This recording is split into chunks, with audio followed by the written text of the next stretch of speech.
Harka fuunee akkam jirtu kabajamtoota daawwattoota keenyaa kun qophii keessummaa VTV keenyaati. Qophii keessummaa VTV keenyaan egaa keessummoota garaa garaa as istiidiyoo keenyatti affeerrachuudhaan isaan waliin turtii bareedaa taasisna.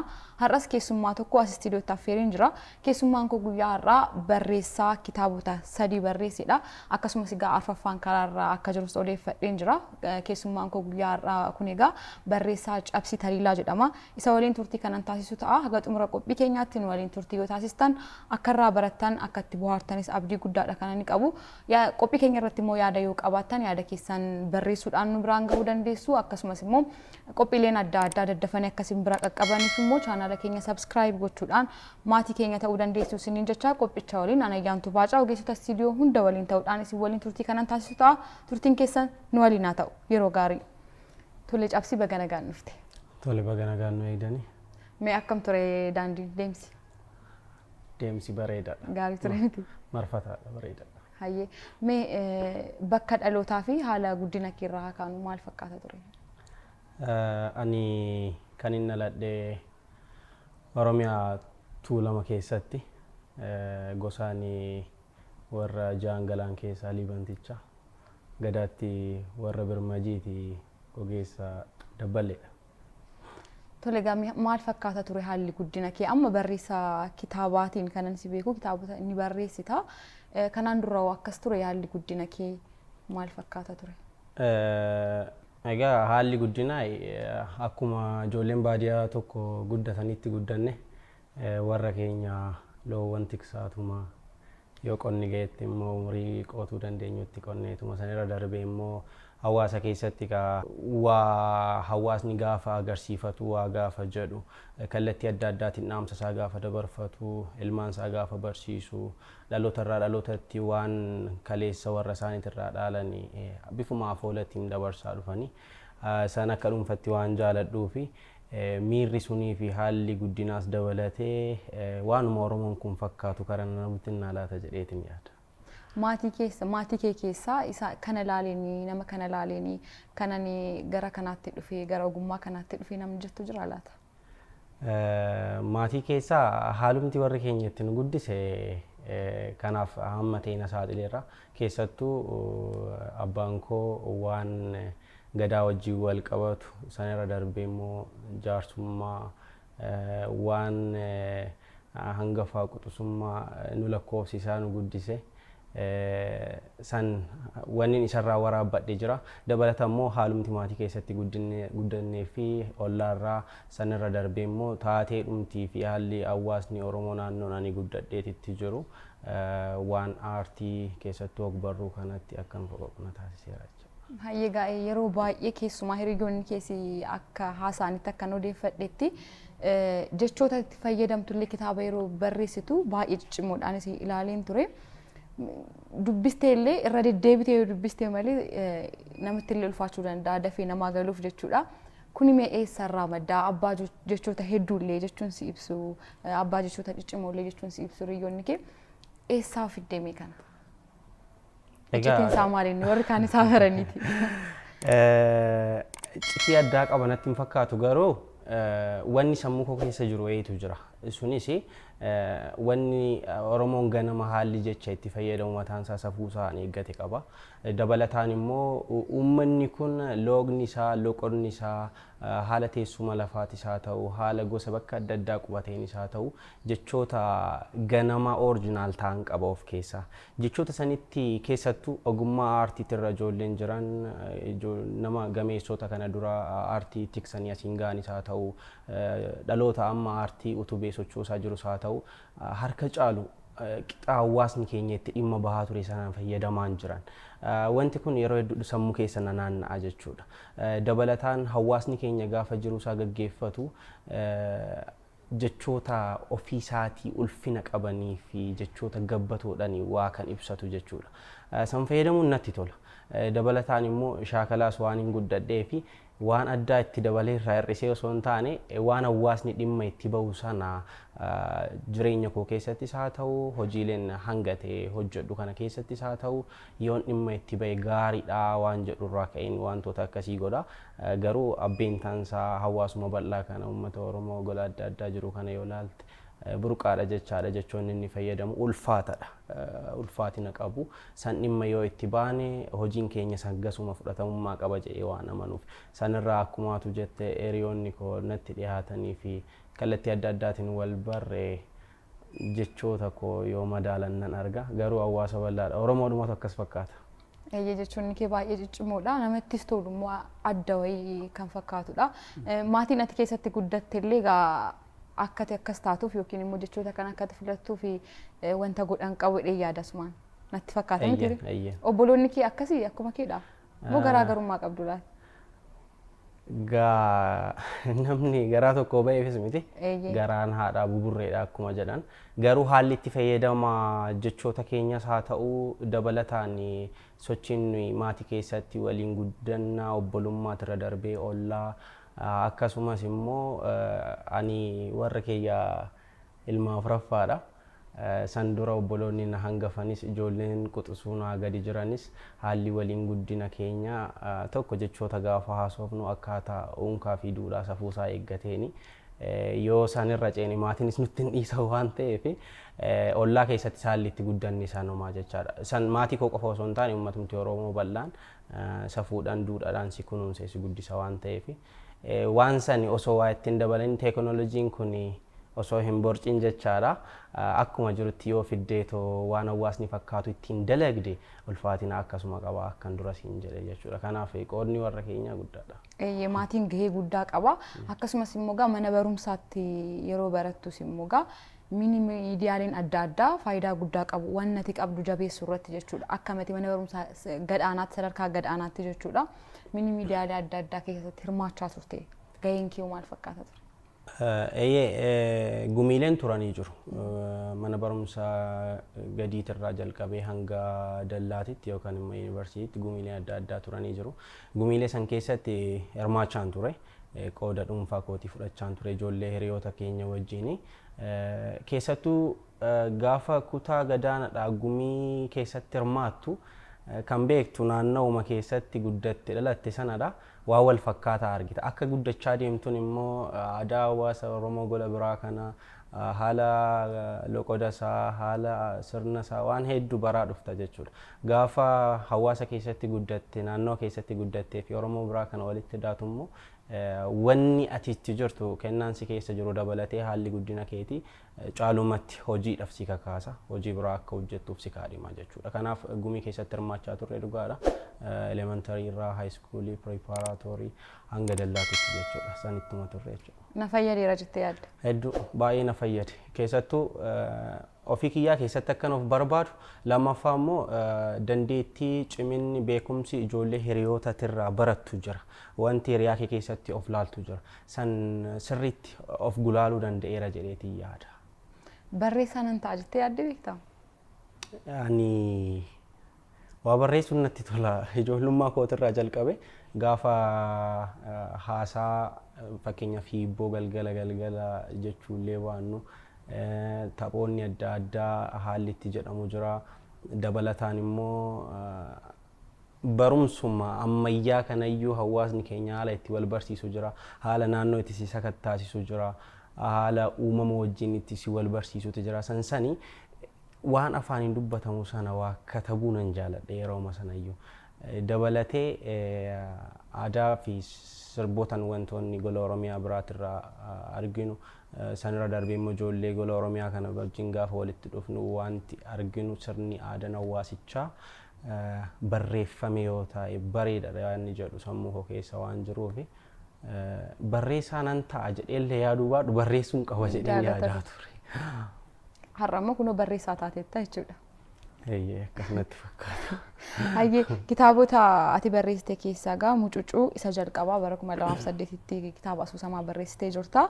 Akkasumas immoo bu'uura baroodaa asoosamannis hirmii kitaaba walaloo gamtaadhaan immoo yuunivarsiitii keessatti immoo hiriyoota kee waliin immoo qeerransa kaampaasii jettanis kan barreessitan ni jira. Amma immoo yeroo dhiyoo kana nu bira ga'uuf kan jedhu immoo muudaa mormor yoon dogongoruu baadhe akkasumatti. Kana immoo nu biraan ga'uuf jetta mee daawwattoota keenya yaadachiisuuf jecha kitaabolee kee kanaan dura qabiyyee isaanii maalirratti akka xiyyeeffatan? Akka tuukaaste jalqaba gaafa dallaa yuunivarsiitii jirru jechaadha. Qeerransa kaampaasii ijoollee hiriyoota koo waliin qindoomnee gola Oromiyaa keessa aadaa jiru qabiyyee adda addaa kan qabu hojjechuuf yaallee jirra jechaadha. Kitaabni sun kitaaba baay'ee bareedduu turte. Keessattuu beekumsi nama adda addaa keessatti waan qooda fudhatee fi kitaaba bilchaataadha jedhee amanuudha. Hojii dhuunfaa kiyyaa kan ta'an immoo akkuma ati kaaste jalqaba mucucuudha. Mucucuun barruu asoosamaati, kitaaba asoosamaati. Barruu san keessatti hawaasummaa uummata Oromootitu ifee calaqqisa. Keessattuu namni Oromoo ta'e tokko akkamitti tikfamuu akka qabu, akkamitti sirna keessatti jabaachuu akka qabu, maal eeggachuu akka qabu, maal godhuu akka qabu ni akeeka. Dabalataan immoo haala siyaasaa keessatti namni keenya akkamitti qooda akka bahachaa ture keessa harka caalatti immoo gadaa tuquuf yaaleen jira barruu sanarratti nam fakkii itti uume jechaadha. Keessattuu dhaloonni kun gadaa faana dha'uu qaba, sirna faana dha'uu qaba jedhee waan amanuu fi waan san kaasee jira jechuudha mucucuu keessatti. Itti aanee barruu booree baroodee jedhu asoosama innis inni immoo bu'aa ba'ii jireenya hawaasni kun arge, bu'aa ba'ii siyaasaa hawaasni kun arge bifa asoosamaatiin kaa'uuf yaaleen jira. San keessatti immoo akkam ta'uu osoo qabnuu fa'aa akka hin taane yeroo taanutu uumama. Sansanii fala akkamii akka dhahuu qabu hawaasichi waanuma arge, waanuma dhagee, waanuma iyyaafadhe irraa nam fakkiitti godhee hojjechuuf yaaleera. Dabalata hirmiidha. Hirmiin immoo barruu walalooti. Barruu san keessatti qabiyyee hedduutu kaa'amee jira. Qabiyyee kaa'ame keessaa tokko duudhaa harka caalu kan san irratti xiyyeeffadhe hojjedheeni. Keessattuu dirreelee ulfoo hawaasni kun qaban achi keessatti kaasuuf yaaleen jira. Gama biraatiin waan siyaasaa keessattuu hawaasni kun rakkoo siyaasa keessatti arge fi jajjabaasaa itti dhabe hedduu achi keessatti tuttuquuf yaaleen jira. Akka yaadannootittis artistii keenya nama jabaa keenya Haacaaluu Hundeessaa akkasumas artist Daadhii Galaan fi Tulluu Cuqqaalaa akka yaadannootitti barruu sana yaadannoon godhadhee fi jira jechaadha. Hirmii jechuudha. Hirmii eeyyee qabiyyee walaloo qaba. Keessatti garuu mata dureelee hedduu kaasuuf yaaleen jira jechaadha. Fuuldura kana immoo cidharra kan jiru muuda mormori. Muuda mormor geenyetu malaallaka. Hayyee kitaaboleen kee hunda isaanii jechuu nan danda'a. Aadaa irratti sirna Oromoon qabu irratti kan xiyyeeffatanidha. Hunda isaanii jechuun sadarkaa danda'amu jechuudha. Maaliif mee akkamitti yaadni kun kan si dhufuu danda'e? Sababiin isaas ergaa akkuma barbaadeen dabarfachuu dandeessa walaloodhaanis garuu kan kee hundi isaa jechuun sadarkaa danda'amuun akkana irratti kan xiyyeeffatanidha. Inaafaa akkamii qabda? Kan ani borullee yaadu barreessaan Oromoo tokko ani hanga xiqqoo waan quba qaburraan shaakale gulantaa barruun Oromoo itti barreeffamuu qabu gulantaa yookaan waan uummata kana wal qixa madaalu jedhe tokkorraan gahamees jedhee yaadu waan ta'eef shaakalamaa jira. Kun waan bareedaadha. Garuu wanti irratti xiyyeeffachuu qabnu eenyummeessa aadaa duudhaa uummanni kun itti jiraatedha. Uummata alaa kana fudhachuu dandeessa adii yookaan immoo warra maawullaas fudhachuu dandeessa baay'ee isaanii jechaadha. Giddugala godhatanii kan haasa'an sirna isaaniiti. Barruulee alaas yoo fudhatte siyaasas haa ta'u, dinagdees haa ta'u, asoosamootas haa ta'u, barruulee duudhatis haa ta'u of giddugala godhatu malee nuu miti kan giddugala godhatan. Kanaaf barreessaan ani Oromoodha, Oromoof waa barreessa waan uummanni koo fakkaatuun barreessa jedhu tokko osoo duudha irratti sirna irratti safuu akka eeggateetti waan uummanni kun lafaa qabu akka uummanni kun fakkaatu fakkeessee too barreessee bareedaa ta'a. Santu fudhatamummaa qaba waan ta'eef kan barreessinuuf uummataaf waan ta'eef jechuudha. Anis giddugala godhadhee kan hin barreessu yeroo hedduu aadaa hawaasichaa, sirna hawaasichaa, duudhaa hawaasichaati jechaadha. Seenaan asoosamoota tokko keessa jiru hedduunsa golga kana qaba jechuudha. Kanaaf duudhaa hawaasichaa keessa gaafa deemte akka itti hawaasa waa barsiistu qabda, akka itti hawaasni waan qabu nama biraatti himtu qabda, addunyaatti himtu qabda. San gochuu kan dandeessu garuu jalqaba sirnaa fi duudhaan hawaasa keetii maal akka fakkaatu yoo barte. Barruu qofa miti. Fiilmii ta'uu danda'a, tiyaatira ta'uu danda'a, weelluu ta'uu danda'a. Ogummaalee aartiidhaan sila hawaasni kun ibsamuu qabu jennee itti yaadnu duudhaa fi sirna Oromooti irratti yoo hundoofne ulfaatinaa fi simboollee qaba jedhee waan amanuufan karasitti luuccaa yeroo hedduu. Kanaafiyyuu gara fuulduraattis kanuma giddu gala godhattee itti fuftaa jechuudha. Akkasii eeyyee. Tole egaa yuunivarsiitii Haramaayaatti baratte. Miti achitti egaa gumii ati irratti hirmaachaa turte jira. Gaahoo gumii jedhamu pirezidaantii taates tajaajilteetta. Hagamiif tajaajilte? Gumii sana pirezidaantii gumichaa ta'uudhaan waggaa 2 tajaajile. Gumii gaahoo gumii aadaa fi hogbarruu afaan Oromooti. Waggaa 2 pirezidaantii ta'ee tajaajileera jechuudha. Maal fakkaata ture mee fedhiin barattootaa ammoo sadarkaa kamirra jira laataa gaafattee beektaa? Gaahoonni ana baay'ee naqare jechuun haalan keessa ture elementarii irraa jalqabeetu hanga mana barumsa qophaa'inaa darbee karaa yuunivarsiitii seenuutti waan argaa dhufee fi gaafan dallaa seenu waan argee wixina san baay'ee na jabeesse oolmaa guddaan irraa qaba waa hedduun keessatti baradhe. San kan hin baradhe immoo obboloota koo Oromoo ta'an kutaa adda addaa irraa dhufan gaafa hojii uummataa waliin hojjennu hanga beeknu irraa yeroo qabnu irra dhaabbanne waan sun hedduun utubee jedheetiin amanaan. Dabalataan immoo gaahooni aadaa hawaasichaa, afaan hawaasichaa, duudhaa hawaasichaa, sirna hawaasichaa irratti sirriitti hojjeta. San keessaa agarsiisa adda addaa kan aadaa nyaataa, aadaa uffataa, aadaa sirbaa gola Oromiyaa kana keessa deemee sakatta'a. Sanarra darbee gumiin sun barruudhaan waan harkaan qabamu uummata biraan ga'uu danda'eera akkan siin jedhe. San keessatti waan hedduu ka'e.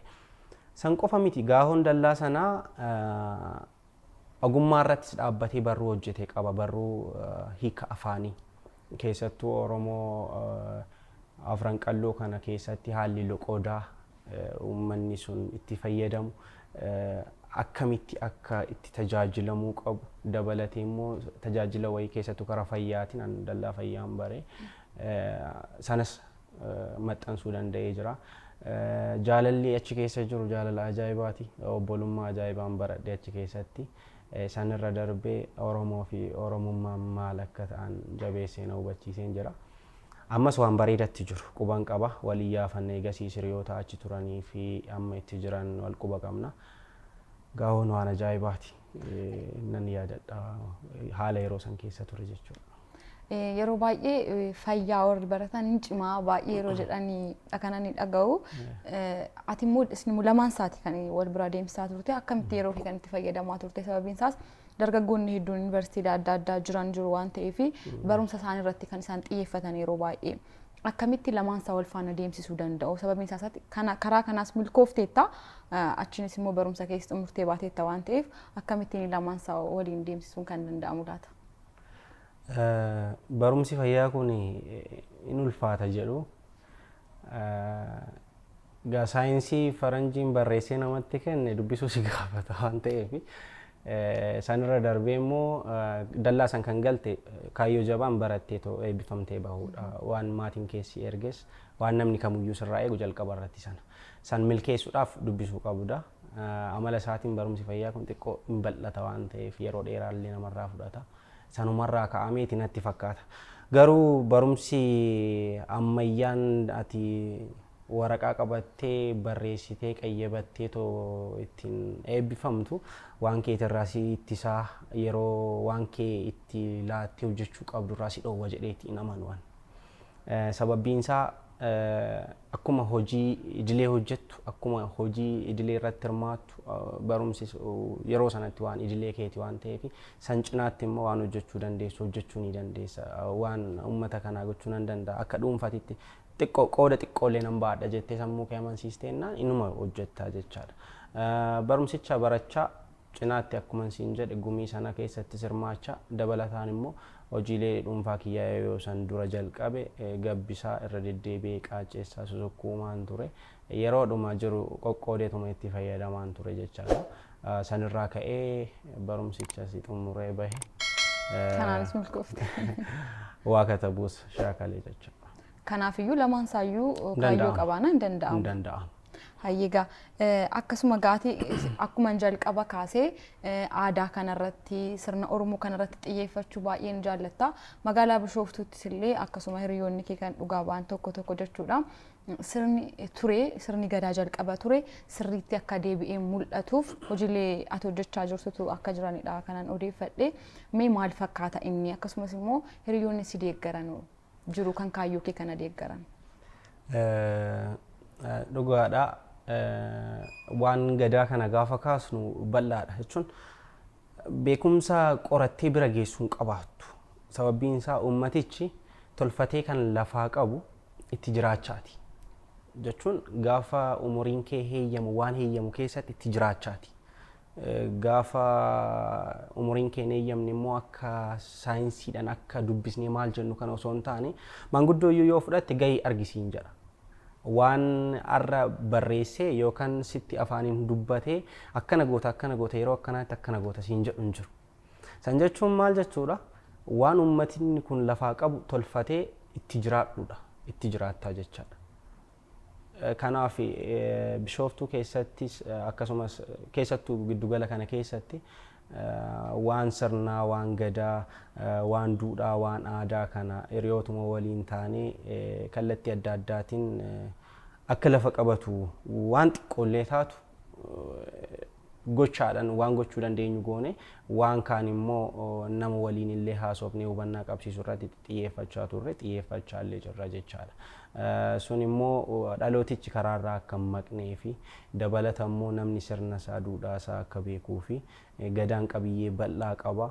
Keessattuu tuulama kana keessatti yoo ilaalle godaansarraa jalqabee baallii walirraa dabarsuurraa jalqabee qumbii wal dhandhamsiisuurraa jalqabee namni gadaa ofii keessatti waan hirmaachuu qabu gochuurraa jalqabee shaakaluu qaba. Boriftaan maanguddoo jennee kan yaamnu dhaloota kana waan ta'eef sanarratti yoo xiyyeeffanne dhaloota egeree waa dhaalchisuu dandeenya laata waan jedhu sammuu koo keessa waan jiruuf saniif kallattii sana irratti xiyyeeffachuun natti tola. Na qofa miti ijoolleen hiriyoonni hedduun jiru waan ta'eef san ittuma jirama hanga heeyyamamu jechuudha. Kaan geenyetuma agarra waan ta'eef hanga umuriin nu heeyyame kanatti waanuma shaakallu jechuudha. Hojii gaariidha. Cumeessi itti fufaasin hin jennamittis. Egaa cabsiin taphan jaallattaa, qoosaan jaallattaa akkasumas immoo taphaan yookiin qoosaadhaan ergaa kee dabarfatta yeroo baay'ee odeeffannoo sirbas immoo baay'ee jaallattaadha. Mee hagam dhugaadha kun? Ani nan qoosaa'e qoosta jiru garuu taphachuu nan jaalladha dhugumatti akkana cinqamuun jaalladhu waan hin gochuu danda'u yoon godhe natti tola waan hin dandeenye immoo inuman itti siqne kaanii achitti sirba keessattuu waan sirnaat irratti akkana yoo dhiichisan fa'aa sirboota hawaasa keessa jiru kana yoo gamtaadhaan ijoollee wajjiniin jedhe natti tola. Kaanii achitti uummanni kun waa malee waan godhu waan ta'eef gaafa waa jedhu dhaamsa wajjin wal kuuleeti sani wanni jabaan achi keessatti iyyuu ilaallu jechuudha. Gaafa jilli tokko jiru sirbituun maal jette jedhan amma Oromoo kana keessatti dhaamsa maalii dhaamte maal jedhatte jedhan. Gaafa waa sirbamu immoo waan kaleessaa kaastee sirbita. Waan boru ta'uu qaba jettu sirbita. Waan har'a keessa jirtu dhaamta sana. Natti tola osoon jeequu osoo hin taane just ergaa ittiin dabarfatta. Qoosan nan jaaladha sana. Mee sirba baay'ee sin jaalatta waan ta'eef sirba jaalattu tokko asumaan jedhee akkanaan hin jedhu. maarree jedhee sirba aadaa hedduu akka jaalattu nan beeka. Sirba keessattuu akkan siin jedhe yoo gamtaadhaan sirbame natti tola. Kanuma feete garuu tokko daawwattoota keenyaaf asumaan.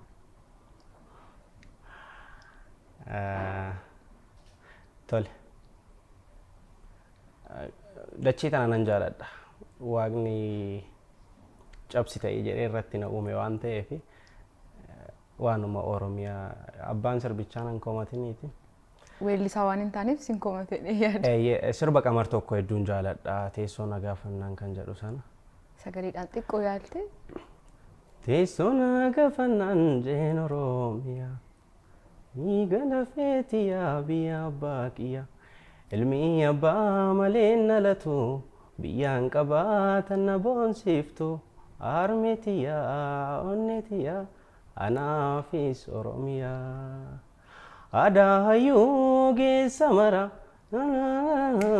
Tifufta akkasitti ka. Hedduun jaaladha saniif weellisichas sirbichas.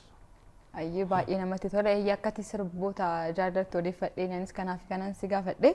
Mee gara kitaaba keessaa dhiyoo kana eebbifamuutti haa dhufnuuti. Daawwattoonni keenya hawwiidhaan waan eeggataniif mee qabiyyee isaa gabaabsitee nutti himta? Barruun amma fuulduratti jiru muudaa mormorii. Muudni mormorii qabiyyeensaa xiqqoo gadi fagaata jechuun mormorirraa akkamitti akka ture Oromoon keessattuu asoosamaan waan seenaa dhugaa irratti hundaa'e jechaadha kitaabni sun of keessaa qabu. Mormor jechuun gaa duriiti.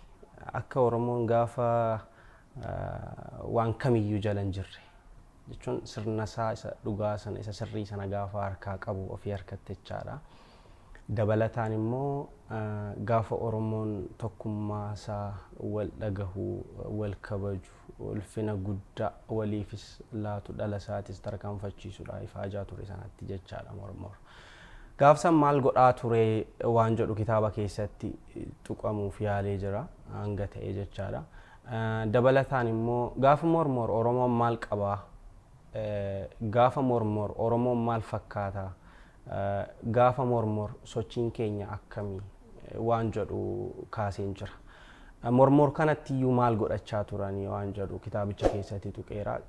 Fi wixineen gaafa mormor wixinamee akka Oromoon mormor irratti fakkaatu sun har'a jiraayii jedhee hanga ta'e kaaseen jira kitaabicha keessatti. Mormor gaabbal'aadha. Qabiyyeen isaa kitaaba keessatti hanga ta'e tuquuf yaaleera malee ani. Mormor irratti asoosama seenaa dhugaa wajjin wal guuledha. San qofa osoo hin taane mormoritti aanee waan Oromoo yayyabachaa turetu jira. Yayyaba gadaa keessatti yayyabatee jira. Yayyaba walaabuu yayyabatee jira. Yayyaba waa magarfachuuf yayyabatee jira.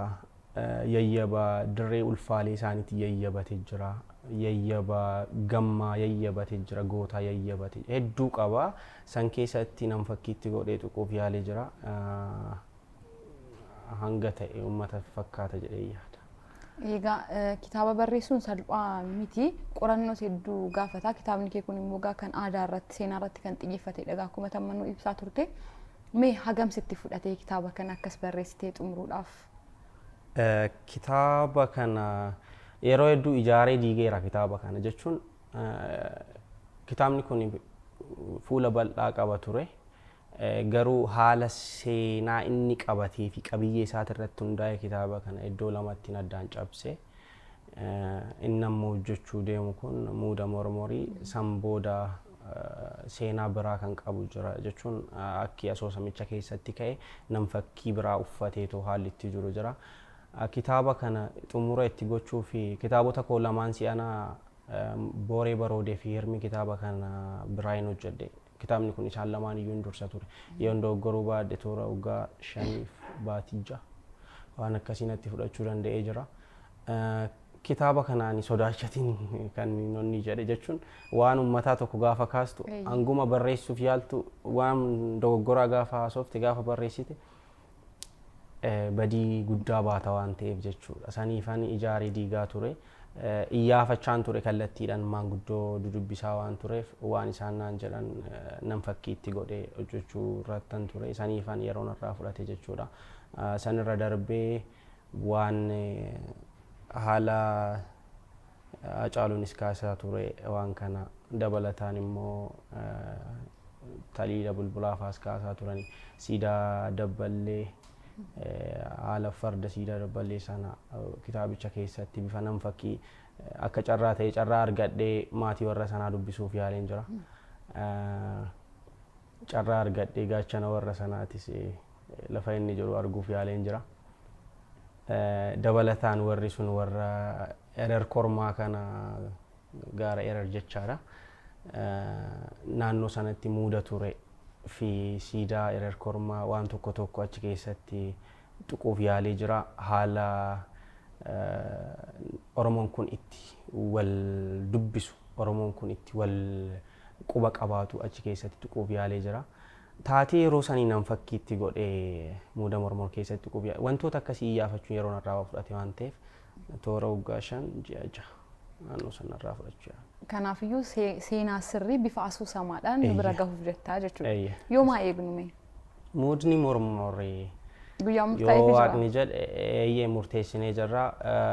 Baatii mudde jalqabar yoo dogoggoruu baadhe gaafa guyyaa 2 jenne karoora qabannee irra waan ta'eef. Asumaan daawwattoonni keenyas akka dhufan irratti hirmaataniif bakka isaa. Muudni mormor barruu asoosama ta'ee seenaa dhugaatii irratti kan hundaa'e nam fakkii seenaa kan qabudha barruun suni. Barruu san keessatti waan hedduu tuttuquuf yaaleen jira hanganatti fakkaatu irraa jechuudha waan iyyaafadhe waan kallattiidhaan maanguddoo dudubbisaa ture. Dabalataan immoo waan uummata kana keessatti guddadhee argaa ture irraa muuda mormor barruu godhee isinii dhiyeessee jira. Barruu kana magaala Bishooftuu itti eebbisiisuuf deemna. Galma hoteela galma Sinimaa Hiyoot yookaan immoo gamoo Hiyoot jechuudha. Sinimaa Itaaliyaa. Achitti eebbisiisuuf deemna. Muddee 2tti yaada qabanne karoora qabanne. Isinis affeeramtanii jirtu nurraan hafinaadha. Barruu keessan barruu keenya waliin eebbisiisna jechuudha. Tole baga milkooftee isin jennaan immoo irratti hirmaanna. Asumaan egaa qaamolee si gargaaran hedduun jiraachuu danda'u. Akkasumas immoo ergaa yoo qabaatte immoo ergaa kee dabarfadhuuti achi booddee qaamolee si gargaaran.